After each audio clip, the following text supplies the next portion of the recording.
গো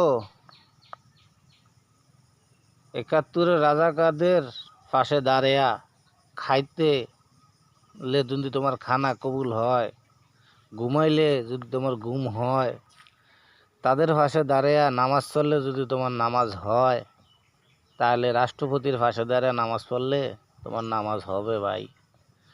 গোলাম আজমের গুণগান গায় যারা, তাদের পাশে দাঁড়িয়া তোমরা স্লোগান দাও, তোমাদের স্লোগান এই জাতি শোনে, সেটা যদি সঠিক হয় তাহলে রাষ্ট্রপতির পাশে দাঁড়িয়া তুমি নামাজ পড়লে তোমার নামাজ হবে। কি আরে মানুষের লগে এরম ভুলভাল কথা বলো ভাই? বাঙালিরে কেন ভুলভাল শোনাও?